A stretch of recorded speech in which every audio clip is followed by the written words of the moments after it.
Welcome to Talent Buzz, where I talk with SaaS companies on how they are doing their talent acquisition. Today, I'm talking with Ohad Parush from Gong.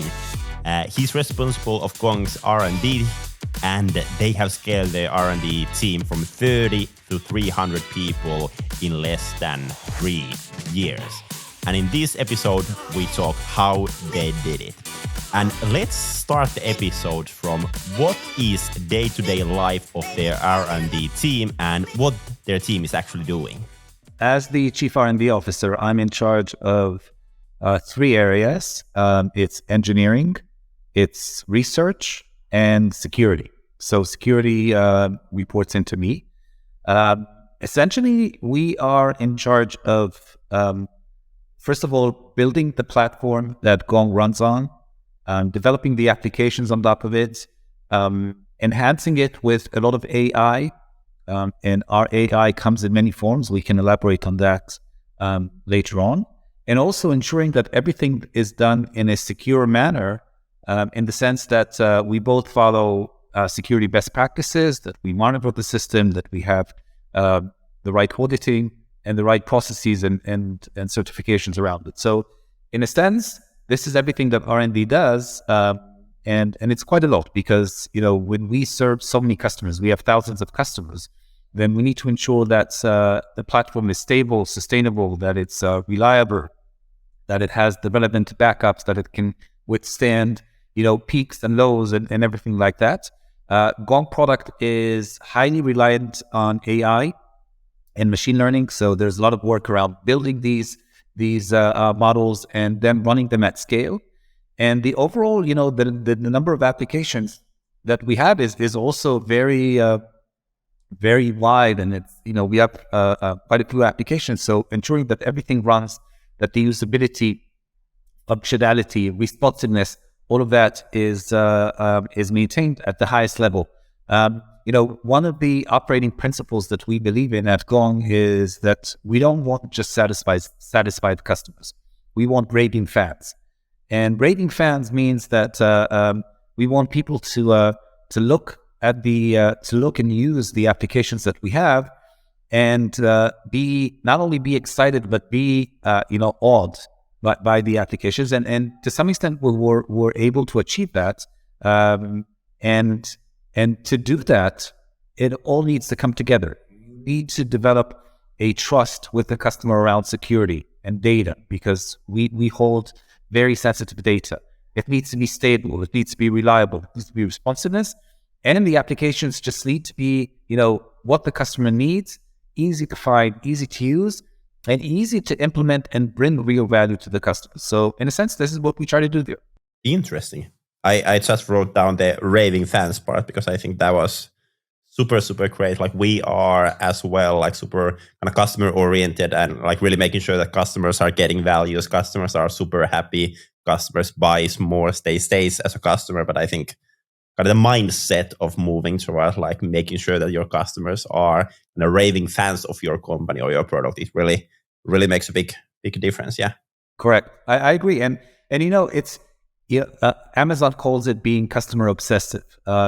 We're obviously, we care about our customers, but it's not only obsession. It's about making sure that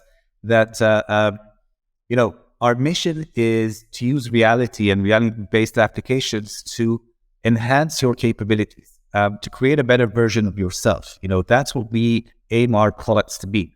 And when, our customers appreciate it, because when we help them through our applications to become better salespeople, better, individuals, to do their work better, they're captivated, they're addicted. And that's kind of the best feedback that you can get from a customer.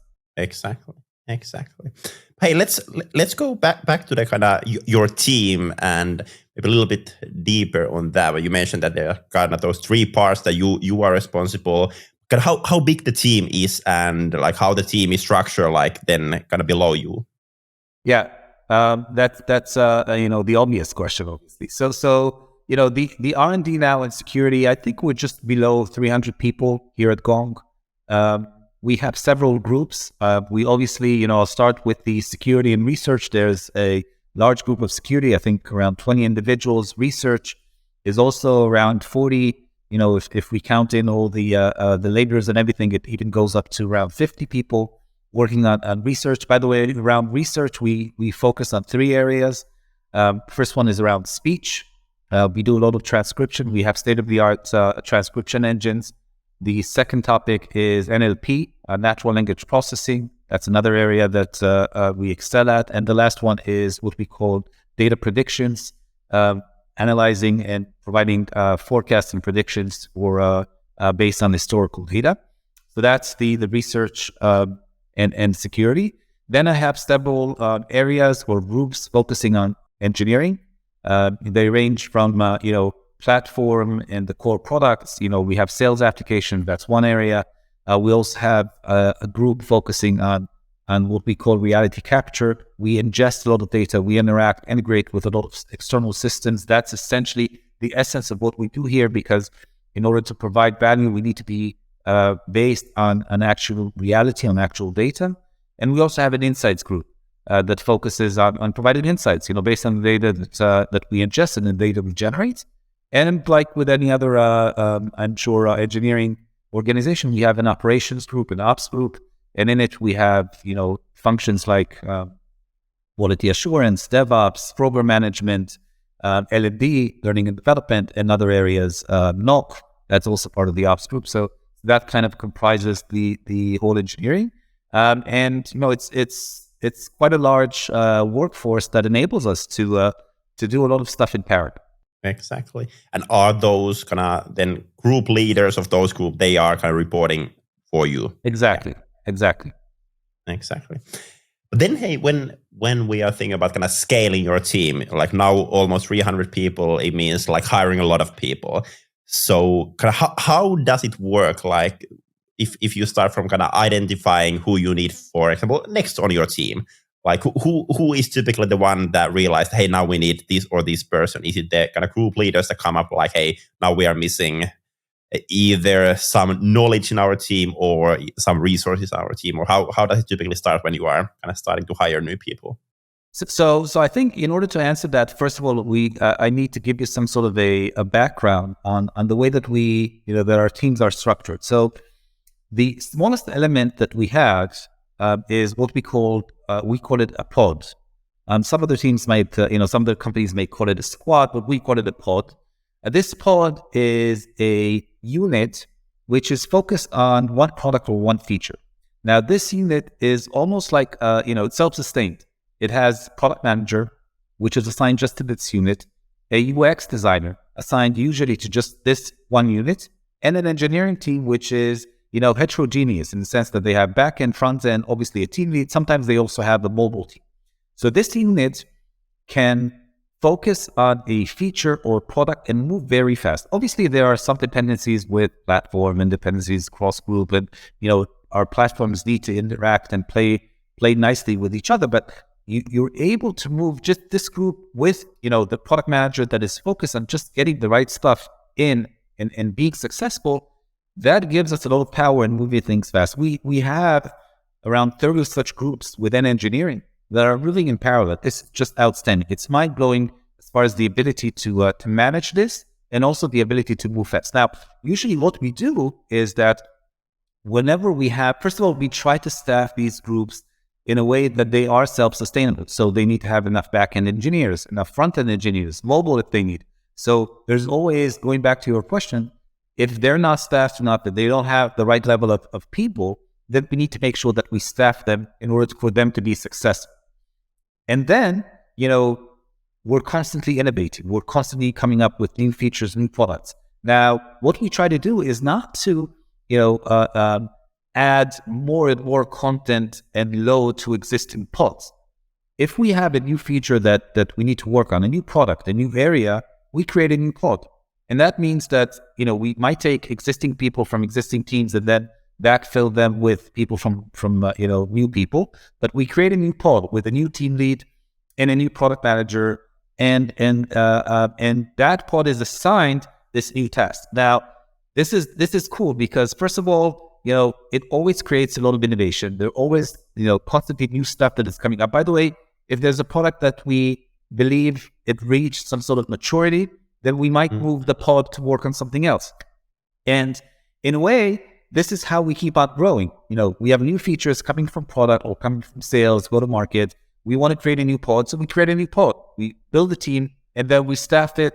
We know exactly who we need to hire, and then we go and hire, and then we move on to the next team and the next team and the next team. And that gives us the ability, first of all, to work in parallel in a lot of stuff. And also, and this is very important for us, each unit, each pod is very focused. And there's almost like a startup mentality within each pod. Each person feels within the pod that, first of all, they're very critical to the success of that product. They're not lost in a large group. There's this pod. They get a lot of attention from the product manager, from the UX, from everyone who's involved. They also get this kind of, direct connection with, the product, with the customers, with, the field through the product manager. Now, we're very fortunate here at Gong that, all our customers, conversations are recorded on Gong. So everyone within the pod can actually go and listen to all the conversations that the product manager and the UX are holding. So that creates this very tight-knit group, small group, that focuses, has a lot of information from within. They work in unison on getting stuff done, and they can be very successful. Does that answer your question? Yeah, I think it opens up the kind of structure, maybe a kind of follow-up question for that. Well, let's take an example that you are now starting to work in a new feature and you kind of build a new pod around that one. And let's say that there are a few people from other pods or other functions bringing into that one. But then let's say you need 2 new persons to join that pod. You can't find those people inside of Gong and you need to kind of find those outside. Like who's responsible of that one? Is it the kind of pod leader? Are they working with the recruitment team? Are you working with them? Or kind of who's taking sure you find those people? Completely. So it all starts from the pod, from within the pod, the engineering manager would identify the missing elements and discuss it with the group manager. The group manager would bring it to me, and then obviously there's always a budget that we need to work with. We prioritize it with product management, so we work very, very closely with product management. We prioritize the open recs, and then we work together with talent acquisition to get that person hired. Usually there is, we have several profiles, profiles of back-end and front-end and based also on experience. We also have a notion that, you're interviewing for a specific team. Yes. In the sense that, the hiring manager interviews you, you get to actually meet your manager and team as part of the interview process, but you're accepted to go. So this is very important for us. We try to keep a very high level of people, both on the technical capabilities, but also on the culture. If someone, for some reason, is not a good fit for Gong and for that team, that person will not be hired by another team. So we want to retain some sort of level. We also want to have the ability to have internal mobility. So people will move from one team to the other. So if for some reason we're not accepted to a team, it's not like you can now go and apply to another team. It's just something that we don't allow because we don't believe in it. Interesting. And regarding the kind of culture fit, at least based on what I know about Gong, been following you for a couple of years, a lot of your people on LinkedIn, and from that you get kind of some kind of perspective for the culture. But can you quickly share, like, what are the traits that you are looking when hiring people from the kind of culture fit perspective? Yeah, that's a great question, and by the way, it's it's something that it's very hard sometimes to grasp. Because it's how do you actually evaluate culture in an interview? It's very hard to do that. But essentially, we're looking for I think we're looking for 3 major characteristics. So first of all, we need people that Joel Spolsky. I don't know if you're familiar with him, but he has this epic article on guerrilla hiring. And he says that at the end of the day, when you're hiring someone, you should be, you need to look for 2 things. So I'll combine them in the, as far as, to me, this is kind of capability. So he says that you need to look for someone who's smart and can get things done. So that's the first thing we're looking for. We're looking for people who are smart, but are not theoretical. Because at the end of the day, we need to get shit out. Okay, so we need someone to get the work done. So that's, to me, this is the first characteristic.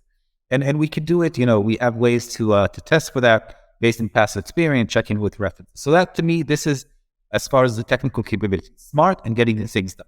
The second thing is that, and again, mind my language, we want people who are not assholes. Okay, we want people who are actually nice people. They can work in a team. Their egos, are reasonable in the sense that they can contain them. We all have egos that they can contain them, and they can actually work. By the way, this is Don, is the Chief Product Officer. We share a room here again. So that's part of the interview. That's live here. So again, we want people that can work in teams that know that, they want to be successful, but they want to be successful as a team. Going back to the operating principles, one of our most important principles is win as a team. And Team Gong is one of our leadership principles, because you need to know that, you're not here on your own. We have a higher goal that we need to achieve. So that's the second goal. And the last goal, or the last characteristic I'm looking for, is people who are independent. One of the major things that we believe here at Gong is that is independence and moving fast. And we trust our employees, we trust our engineers, and there's a lot. We're taking a lot of risk with this trust, but we believe our employees. And you need to have people who are, first of all, trustworthy. If someone is completely careless, then it's someone that will not stay long here at Gong. But at the same time, we're looking for people who are not afraid to take risks, people who are independent, people who can trust themselves, people who are willing to move fast, and they don't need handhold. And when you combine the three together, you get people who are capable of doing things, who are smart, who can work in a team, and can get shit done. And this is what we need, especially when we work in the pod mentality, because everyone counts. This is, I think, and people feel it. I think to some extent, this is something that we've been able to retain growing. I joined here about 3 years ago when we were 30 people. Now we're around 300 people. Still, the essence is people feel the notion that they count. They can get, they are they are critical for the success of their feature, and when you look at the bigger picture, the success of Gong as a whole. And that's great. That's what people want at the end of the day. Exactly.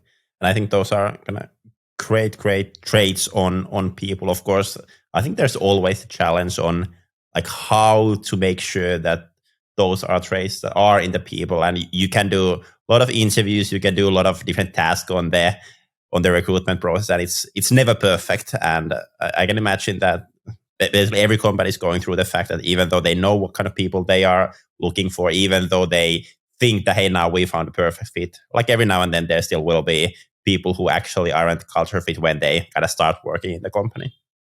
Yeah, completely. I agree. At the end of the day, an interview process is something very artificial. You're meeting someone, and it's hard to know if the persona that person gave, presented, if that is that persona. So there are several things that we do in order to minimize the error.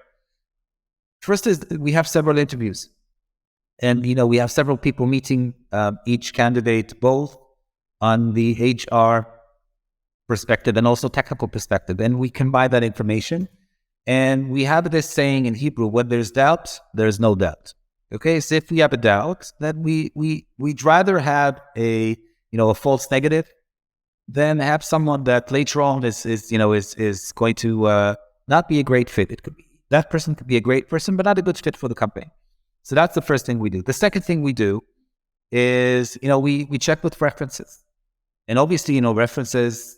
Usually when the candidate is the one providing the references, he or she are providing it, so they're people that can probably are not his greatest enemies. But we ask them, and we try to ask, tough questions about the person. Try to assess, is that person the right fit for the team? How is that person in stressful situation? Is that person someone that can actually get stuff done? So that's the second thing that we do. And in general, we never compromise on what we call the HR interviews. So even when you have technical interviews, we always have someone that, comes with a lot of experience, more of a, looking at this from a human perspective.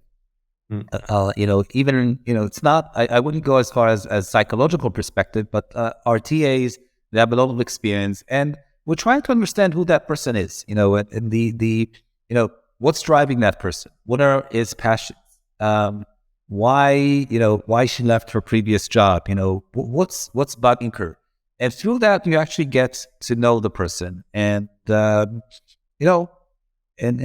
it works. It works. We have very, our attrition levels are quite low, thank God, and we're able to filter them out. We might have along the way had to part ways, as in the interview process with people that could have been a great fit, but that's part of the process of ensuring that the people that do end up at Gong are can become team players and help us grow. That makes sense.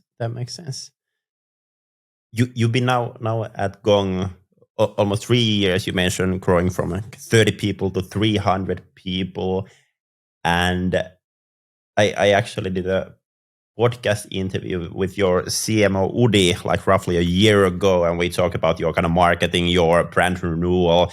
At that time, the brand renewal was mainly towards customers, but I think every time when you are building a company brand, whether it's towards customers or towards kind of employees, you can never kind of take those two away from each other, like employer branding, company branding. But have you noticed, if you compared, for example, your 3 years in Gong and kind of your previous places, like is hiring easier when you have a well-known brand? Of course. And by the way, this is something that we pay a lot of attention to. By the way, we hired someone in Israel about a year ago, and she is focused just on employee branding, mainly focusing on our ability to hype. So this is something that we're taking very seriously. We even came up recently with our EVP, EVP as employee value proposition, kind of a slogan that we can use when we approach our potential candidates. It's own stalled impact, and to some extent it's what we just talked about. You own stuff because you're independent. You need to own. You solve stuff. We trust you to solve stuff, and then you create an impact. So that's kind of the Gong EVP. Now, I came prior to Gong. I worked at Akamai. In Akamai, it's been around since 1998. It's a much more known brand than Gong. Starting out is as a new company, even when you're successful as Gong, is hard. Because and I'll share with you some of the hardships, because the questions that we get is that Gong seems to be a great product, but engineers don't necessarily want to work. What's appealing to them is not necessarily how great the product is. They're interested in how great the technology is.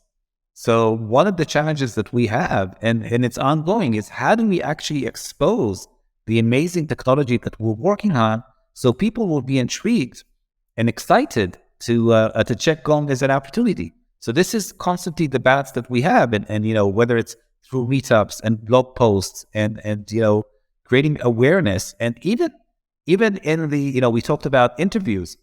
The interview process to me is one of the most important branding opportunities.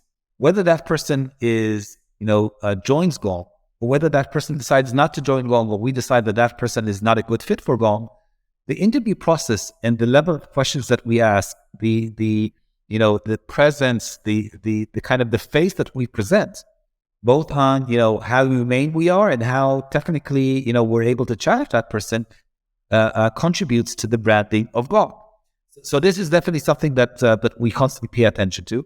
obviously, as the years progressed, it has become easier for us because Gong is more familiar, and we've had more articles on on the news, especially here in Israel. The CEO is aware of that. We use the CEO Amit and Elon also to make a public announcement. The CEO, even I think it was about 2 years ago, even appeared on the on the news as part of an article that they did on startups, on hypergrowth startups. All of that contributes to being aware. And when you create the brand, what we're paying attention to three elements. The three elements are that we have amazing technology, and amazing technology. It's state of the art technology, both on on AI and practical AI, not doing AI just for the sake of it. AI that is actually using the product, and also some amazing technological challenges as far as scale, how we handle data, processing, AI at scale. So that's the first element. The second element is the people. We have great people. It's a great team. A lot of responsibility that is given to each person. So that's kind of our second trait. And third, and definitely not least, is an amazing product. You want to be part of a product that the customers love. Being part of a product that the customers love is always great. And I'll tell you an anecdote. I've been in cybersecurity before Gong. I was in cybersecurity for about 12 years. And before that, I've been with previous, in other areas like insurance and, optimization, mobile optimization, and all of that. And, Gong and the product in Gong is the first product that is so intuitive that my mother actually, for the first time, understands what I do. And, being able to do that, that's also very cool. So, employees love that. And we're finding it easier to attract employees, but it's always about. Yeah. And I think kind of EVP is something that I've lately heard a lot of companies kind of developing. So the employee value proposition. And I think at the same time, it is a good thing, but there is kind of one, I think, maybe challenge that a lot of companies don't think that much. So for example, let's say Gong. As a product, of course, you have a kind of value proposition of the product for your customers.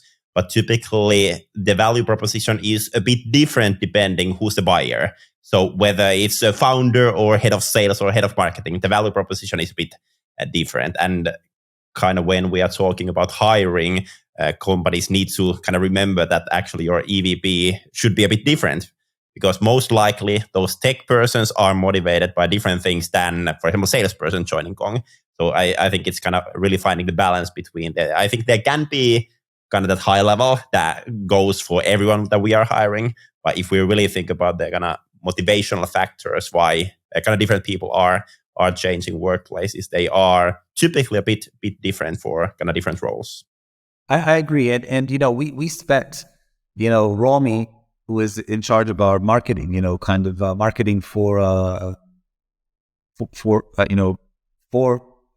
branding for the Israeli side. She reports into Udi, we mentioned before. I think she spent over 3 months just working on the EVP, and we came up with own sold impact. That's the Gong code, and we debated, because everyone has great technology. So should we say Gong has the most amazing technology? That should be our EVP. Or, a lot of companies claim that they have amazing AI that they actually bring to you. So should we say, take AI to the next level? Is that our proposition? And at the end of the day, we came up with something that I think reflects on our culture and can actually be a starting point for a discussion. Because when you talk about own sold impact, and this is how we treat, this is how we actually approach, this is how we hire employees, and that applies to whether you're in engineering, research, product management, security. It's all about you. It's all about you making an impact. It's all about you owning and solving. And, from that, the discussion can actually, expand into technology, into AI, into how we manage projects, into how we manage engineering. And it's the basis for how we approach, our day-to-day, work. And obviously you can think of many ways, but I think it captures the essence of the Gong culture. And to me, this is why, it's I was very happy with the final solution that we came up with. And that's a wrap for today's episode. Thank you so much for listening. Hopefully you got a lot of good ideas about SaaS talent acquisition. If you enjoyed the episode, feel free to share it on your social so others can hear it too. And if you have a topic in mind that you would like me to cover in this podcast, share it with me as well. I'm Samuli, CEO and co-founder in TalentBee, where we help fast-growing SaaS companies in their talent acquisition. Make sure to follow us, make sure to follow this podcast, and have an awesome week. Bye-bye.